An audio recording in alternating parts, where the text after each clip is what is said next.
Hello, my name is Noah Julian. Today we're going to speak about lunges. In a previous educational blog, we spoke about Utkatasana, or chair pose, which would be a bilateral exercise where both sides of the body, both legs, are being demanded of similarly. We will be using chair pose as a springboard to move into lunges, which are a unilateral exercise where one side of the body is working independently from the other side. We'll begin to prep our lunge by setting up for Utkatasana. So I'm going to want my feet to be about sitting bone distance apart and parallel. You could measure this out by sending the big toe of one foot toward the heel of the other, and this will give you a fairly good measure of sitting bone distance. You can do this on both sides just to be symmetrical. And once your feet are parallel, you're going to start to descend down into Utkatasana by sending the sitting bones in the opposite direction of the knees. So butt's going back at the same moment that knees are going forward as I sit into my chair pose.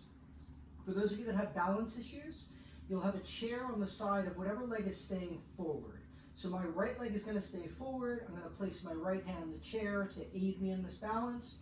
And I'm keeping my Utkatasana shape as I stand to the left leg, and I stand to my right leg, and my left leg goes straight back into that lunge.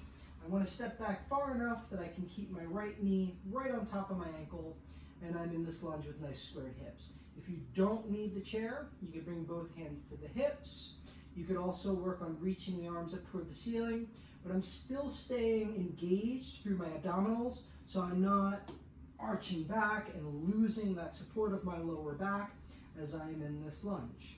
Once you're done with the posture, you can bring the hands to the hips, the chair, or you can keep them up as you stand into that right leg in order to step forward and have both legs at the top of your mat.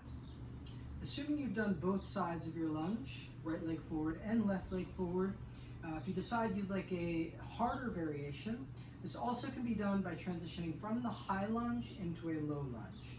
So in the same manner, I might have both feet parallel at the top of my mat, having angled the toes in to take that measure of sitting bone distance.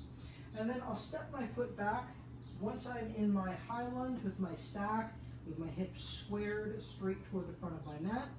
I can think of beginning to send the hips forward as I bend both knees, allowing that back knee to come down to touch the mat lightly, and then I'm drawing the hips back and up to regain my stack of 90 degrees in that front knee.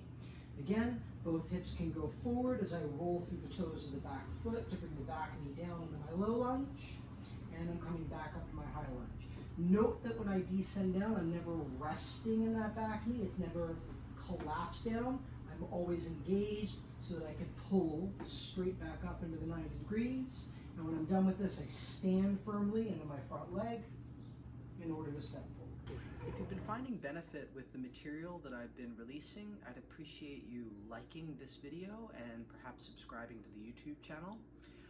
If you have the financial means to do so, I encourage you to head over to patreon.com/NoahMoves and contribute anywhere from $5 to $10 to $25 to support my abilities to continue making this type of material and also receive some exclusive content. If you can't afford to support financially, that's okay. I'd appreciate you still heading over to noahmoves.com/education and work with the material in whatever way works best for you. Thanks so much.